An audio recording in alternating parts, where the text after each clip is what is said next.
Troisième et dernière partie de cette émission consacrée au pèlerinage avec l'association ASEF, à sa tête Omar qui nous vient d'Orléans, qui vous met en garde, qui vous donne les meilleurs conseils pour un voyage agréable à la Mecque et à Médine et surtout comment passer un Hajj dans de très bonnes conditions. Naturellement, on vous a donné beaucoup d'explications lors des deux premières parties.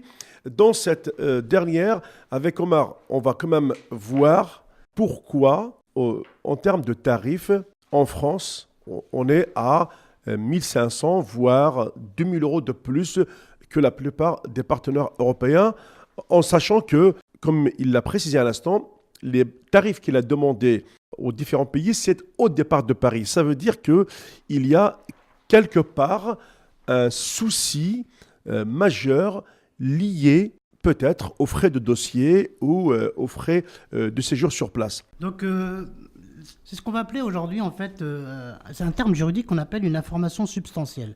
L'information substantielle, c'est ce qu'a besoin le consommateur pour prendre une décision commerciale. C'est-à-dire qu'il a besoin dans le flyer que l'agence ou une association va faire, que cette information doit être obligatoire. C'est-à-dire, comme je reviens dessus, c'est-à-dire comme la présence d'une garantie financière, la présence de l'identité géographique de l'agence où elle se situe, l'adresse géographique de l'agence où elle se situe, l'interdiction de payer de plus de 1 000 euros en espèces, l'immatriculation, vérifier à tout France que l'agence est bien immatriculée. Si elle n'est pas immatriculée, faut se poser la question. Donc tout ça s'appelle une information substantielle. L'article 7 de la directive européenne 2005-29 le stipule dans ce sens. L'article 7 stipule que l'information substantielle établit en termes très généraux, une obligation positive pour les professionnels, c'est-à-dire agences de voyage, de fournir toutes les informations dont le consommateur a besoin pour prendre une décision d'achat en connaissance de cause. C'est que l'article 7 désigne du terme d'information substantielle. Donc là-dessus, tout ce qui est flyer de rabatteurs et d'associations qui font du paracommercialisme, qui ne sont pas dans leur statut, ou qui vous disent venez, mais qu'il n'y a rien, le flyer il est flou, on en a plein dans le dossier, on en a plein partout. Donc on est en 2017, il faut éclaircir le consommateur, qu'il soit éveillé, informé, sensibilisé, c'est très important. Pourquoi que c'est important? Comme je vous l'ai dit tout à l'heure, en 2007, il y a eu encore des agences confirmées. En 2012, les consommateurs n'ont pas eu leur retour d'argent alors qu'il fallait saisir la garantie financière de l'agence. Les consommateurs n'étaient pas au courant, donc ils n'ont pas eu cette information substantielle. Donc on a saisi leur dossier de 2012, on est en train de l'étudier. En 2014 encore, en 2016, cette année, il y a eu 400 personnes d'une agence qui est dans le sud, dont nous ne citerons pas le nom, mais qu'on va transmettre pour la répression des fraudes, qu'on laissé sur le carreau 400 personnes. Parmi ces personnes, de Toulouse, de la région de Montauban, de Bordeaux, de Bergerac, qui nous ont écrit, nous ont envoyé des dossiers, ils nous ont dit ce qui s'est passé.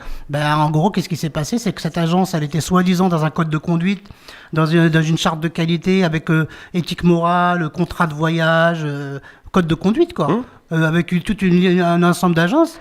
Et cette agence, on leur a écrit pour avoir des quotas de visa, comme beaucoup d'agences sous-traitantes qui nous ont refusé, ne nous ont pas répondu, comme beaucoup d'ailleurs, qui ne nous ont pas répondu.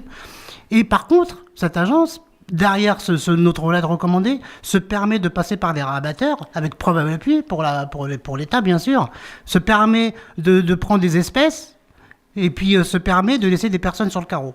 Donc si les personnes... C'est terrifiant ce que tu dis là, Omar. Parce 400, si ces 400 personnes avaient reçu l'information substantielle, c'est-à-dire toutes les informations importantes à savoir, ne jamais passer par un rabatteur, parce que le rabatteur, dans ce problème de 2016...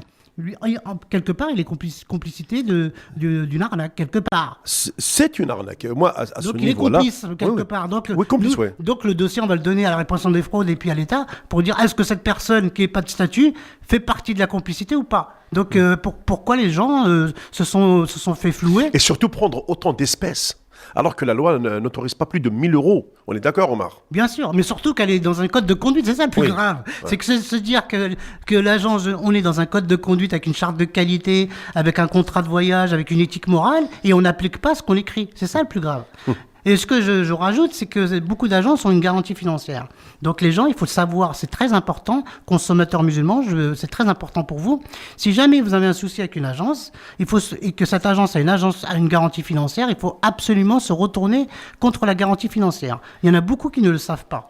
Beaucoup, beaucoup, beaucoup. Donc la garantie financière, quand l'agence ferme et fait faillite, il faut se retourner contre cette agence. Là, en l'occurrence, en 2016, 400 se sont fait arnaquer. Il y en a beaucoup il y en a quelques-uns qui le savaient, mais il y en a énormément qui ne le savaient pas. Donc on a des dossiers qu'on traite actuellement pour que ces gens se fassent rembourser. Et dans la garantie financière, quand on lit leur code de conduite, protection du consommateur, le consommateur avisé, information du consommateur, sécurité du consommateur, il n'y a rien de tout ça. Parce que si tel était le cas, de la garantie financière, si tel était le cas, il n'y aurait pas eu l'arnaque de 2012, il n'y a pas eu de 2007, il n'y aurait pas eu 2015, il n'y aurait pas eu 2016. Si tel était le cas dans leurs énoncés, dans leurs écrits, je pense que beaucoup ne seraient pas fait flouer. Ça, c'est une certitude. Est-ce que, par exemple, parmi l'une des premières mesures, peut-être pas mesure, mais obligation, c'est d'avoir à la fois la certification IATA, la certification genre bureau de contrôle genre Veritas, Atout France bien sûr. Quelles sont les certifications qui doivent figurer chez le prestataire du voyage Hajj? Il faut déjà l'immatriculation, ça c'est obligatoire. Oui, au RCS, bien sûr. Oui. Ensuite, il faut l'IATA et puis il faut surtout le contrat de voyage. Hein. Oui, autant pour moi. Le contrat de voyage. Parce oui, que bien sûr. Beaucoup comme l'année dernière, en 2016, ils disent à des pèlerins, oui, vous aurez votre contrat, et au dernier moment, ils ne l'ont pas eu. Mais en principe, Omar, soyons clairs, quand on va acheter un forfait, surtout à 5 000 euros. Oui. Fois 2, ça fait 10 000. Et qu'on n'a pas de contrat, il y a un problème. Ça veut dire que je ne peux pas verser si je n'ai pas le contrat. Comment veux-tu que je donne un acompte si derrière, je n'ai pas le contrat? Parce qu'on vous fait miroiter que vous l'aurez. Et au dernier jour, vous ne l'avez pas. Il y en a beaucoup qui ça leur est arrivé. Ouais. Parce que non, je connais quand même des agents honnêtes. Vous rentrez chez eux, vous sortez avec le contrat le premier jour. On va pas te mettre tout le monde dans le même sac. Bien sûr. Mais bien sûr, ça c'est clair. Il y en a qui sont quand même corrects. Ouais. Mais il y en a beaucoup quand même qui vous fait miroiter des contrats qui vous ne le donnent pas. Le plus grave, il y a eu un cas de jurisprudence, c'est 2015. On va prendre cette date, 2015. Ouais. Il y a eu énormément de morts. Mais beaucoup de citoyens français musulmans protégés par des directives n'ont pas eu de contrat. C'est ça le plus grave. Et malgré ça, en 2016, ça recommence. Je ne comprends pas certaines personnes qui laissent partir des gens sans contrat, alors que ça s'appelle l'ordonnance du 10 février 2016, je l'explique, stipule que c'est une information précontractuelle. L'information précontractuelle, ordonnance du 10 février 2016, oblige les personnes à donner des contrats. Oblige, c'est une obligation, c'est une nouvelle ordonnance. Et malgré ça, en 2016, il y en a plein qui sont partis sans contrat. Mais où va-t-on? À un moment donné, il faut que ça s'arrête, quoi. Maintenant, sur le volet juridique, on est bien d'accord, c'est un combat. Le combat, vous le continuez. Dans un instant, on va expliquer un petit peu toutes vos démarches et les moyens également de vous aider.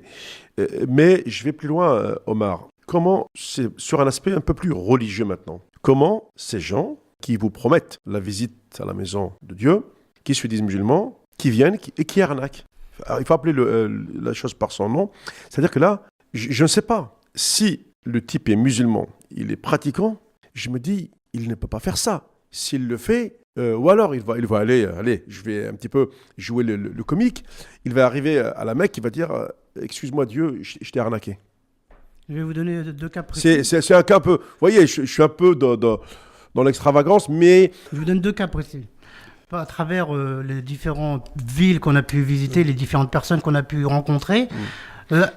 Cette année, en 2016, dans la région de Bordeaux ou dans la région de Pau, plus précisément, on a une histoire, on va vérifier, apparemment c'est vrai, ce qui s'est passé, c'est que des personnes sont passées par un rabatteur, bien sûr, et on a des dossiers preuve à l'appui, donc cette personne a pris des personnes. Ils ne sont pas partis, ces gens-là. Et un monsieur dans ce groupe, il est décédé. Ça veut dire que son argent a disparu, il n'a pas pu faire son hajj, et il est décédé.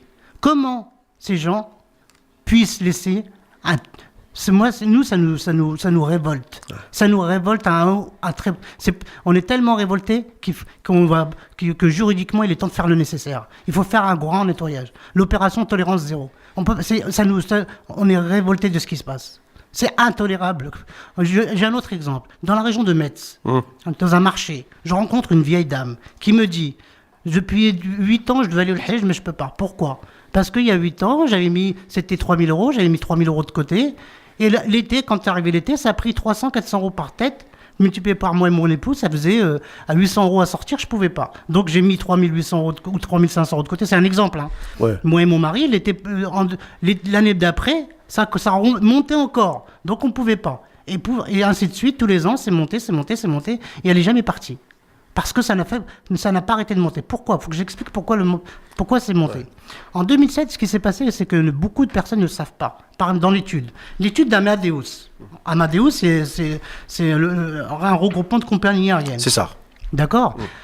Donc cette étude, il faut bien l'entendre, cette étude. Après, c'est juridiquement, on va le donner à notre avocat pour voir si c'est bien ça, pour confirmer. Le 1er avril 2007, qu'est-ce qui s'est passé ? À l'époque, les compagnies aériennes donnaient des commissions aux agences de voyage. D'accord ? L'explosion d'Internet a fait cesser le commissionnement. KLM, Air France, toutes ces compagnies aériennes ont cessé le commissionnement. À l'époque, c'était 1%, 2%, 3%, mais c'est devenu 0%. Donc, l'étude, qu'est-ce qu'a dit cette étude ? C'est l'étude des frais de service. Frais de service, vous voyez là ? Et suppression des commissions. Voilà, frais de service et suppression des commissions. Alors, les frais de service... C'est écrit noir sur blanc, hein. Les frais de service permettent non seulement aux agences de voyage de compenser la perte des commissions qui leur étaient versées par les compagnies aériennes, mais aussi de générer de nouvelles sources de revenus, leur garantissant une rentabilité à long terme. D'accord ? Et ça indique que 73% du chiffre d'affaires provient des frais de service. C'est énorme. Donc, la question, elle est la suivante. Il y a une directive européenne de 13 juin 90 et le code de tourisme qui donne une définition touristique du forfait. La définition du forfait touristique, c'est quoi ? C'est le forfait comprend l'hôtel, l'avion et tous les frais accessoires représentant une part significative du forfait. D'accord ? Je vais vous donner un exemple. Je pars au sport d'hiver. Je prends l'hôtel, le train et je prends un forfait remonte-pente. Le forfait remonte-pente, c'est pas un hôtel, c'est pas un train. Ça s'appelle un service qui va représenter une part significative du forfait. Vous êtes d'accord avec moi ? Donc, ça représente. Mais je prends maintenant le domaine du pèlerinage à la Mecque. Depuis trop longues années, on nous vend un forfait qui comprend l'hôtel, l'avion, les chèques Tanazoul et les formalités administratives de Mina, les formalités administratives de visa et les tentes à Mina. Cependant, les formalités administratives de visa, quand vous allez sur le ministère des Affaires étrangères en France, il est stipulé qu'il est gratuit noir sur blanc. Il est gratuit. Donc, s'il est gratuit, est-ce que ça représente une part significative du forfait ? Bien sûr que non. Donc notre avocat nous a dit oui, il y a un petit problème là. Si ça représente une part significative du forfait, ok. Mais dans ces cas-là, pourquoi on l'inclut dans un forfait tout compris en fait ? Cette petite phrase là, les formalités, en fait c'est un service. Ce n'est pas un forfait, c'est un service. Donc on rebondit sur la directive de 2006-123. Qu'est-ce qu'a dit cette directive ? Lorsqu'un service est peu clair, trompeur, flou pour le consommateur, et que ce service, il n'y a pas de méthode de calcul, c'est le cas du visa. C'est le cas. Oui ou non ? Très bien. C'est le cas. Donc, ce service doit faire l'objet d'une facture. Et le litige de voyage de 2002, qu'est-ce qu'elle a dit ? Que les agences de voyage doivent facturer les frais de service. Un autre exemple, vous prenez l'exemple de Havas Voyage, par exemple, dans leurs conditions générales de vente, le tiret 4-.3, il met les frais de service représentent les montants. Nous, dans le domaine du pèlerinage, il n'y a rien sur ces montants. C'est flou. Ouais, c'est flou. Ça n'a jamais existé. Alors, Omar, avant de finir cette émission qui est très passionnante, ça mérite même encore plus que ça. Déjà, c'est bien d'informer le consommateur musulman. D'abord, comment vous contacter ? C'est très important. Déjà, je remercie tous de nous avoir écoutés, d'avoir pris votre temps. Je vous invite à faire, pendant tout le mois du Ramadan, on va faire l'opération 1 euro, de nous aider financièrement sur le site internet www.petit-c-du-6-e-f comme france.fr, de signer la pétition qui est sur le site change.org. On est déjà à 7400 signatures. Plus on est de signatures et plus on pourra sensibiliser les pouvoirs publics par rapport à ce problème. Et puis de nous contacter par téléphone. Sur le site internet, il y a le numéro de téléphone, je le redonne, c'est le 06 51 60 05 72 pour la partie nord. Et la partie sud, au niveau de Marseille, c'est le 07 81 19 54 31. Donc je vous invite tous à faire très attention, les rabatteurs et les associations qui ne sont pas dans leur statut, ne jamais passer par eux, parce qu'ils ne sont pas reconnus par l'État. Et pour tout ce qui concerne les agences de voyage, certaines sont façon très sérieuse de vérifier leur statut, de vérifier pour tout, hein, l'immatriculation, la garantie financière et surtout, j'espère qu'un jour, les prix qui sont exorbitants en France, on aura les mêmes prix que les Espagnols ou les Hollandais, et que ce nouveau système qu'on apporte l'association ASEF, qu'un jour, qui s'appelle l'égalité de traitement, la charte de Nice du 1er décembre 2000, article 20, parle de l'égalité de traitement. Donc, c'est-à-dire que toutes les associations qui ont la même capacité juridique que l'ASEF, c'est pour ça qu'on lutte, pour que toutes les associations qui ont la même capacité juridique que nous puissent avoir aussi leur visa, leur propre visa. Ça s'appelle l'égalité de traitement. Si on donne à des agences, on donne aussi à des associations. Et c'est pour ça qu'on lutte pour que toute association comme la nôtre nous rejoigne dans le combat, et pour que ça soit divisé au moins minimum par 2, ou qu'une seule structure, au niveau de l'État ou au niveau une seule structure, on est en train d'y penser, récupère tous les quotas pour que ça soit redonné, redistribué d'une façon égalitaire entre tous les partenaires qui sont sur le terrain, comme les agences de voyage ou le domaine associatif. Je vous remercie à tous de nous avoir écoutés. Merci de nous donner des dons 1 euro pendant tout le mois du Ramadan, ou minimum 1 euro. Hein. Pour qu'on puisse mener ce dossier qui est très lourd, qu'on a clôturé au niveau de la répression des fraudes et puis au niveau de la Commission européenne. Notre avocat qu'on a choisi, il est très compétent là-dessus. Il nous a dit que c'était du très bon travail et tout ce qu'on lui a déjà fourni, il est très content et c'est un merveilleux travail qu'on a fait. Je vous invite donc à nous rejoindre dans cette lutte et à adhérer au maximum. Barakallahu fikum. Bon Ramadan et à bientôt, Inch'Allah. Salam alaikum. Voilà, merci beaucoup Omar déjà de vous être déplacé depuis Orléans. Également, je vous le rappelle, avant de partir au Hajj, allez-y sur le site internet, tapez ACEF, ACEF, et vous allez tout comprendre. Vous aurez les conseils, vous aurez absolument tout. Pardon ? Il y a un blog aussi. Il y a aussi un blog, merci Omar. Comme ça, vous aurez toutes les informations. Ne partez pas à l'aveuglette. Il y a des agents qui sont agréés, ils ont rubis sur ongle, comme on dit. Ils ont toutes les certifications. Ceux-là, vous pouvez aller les voir. Mais attention, ne donnez pas d'espèces. La loi interdit plus de 1 000 € d'espèces par versement. Donc, ne faites pas cette sottise.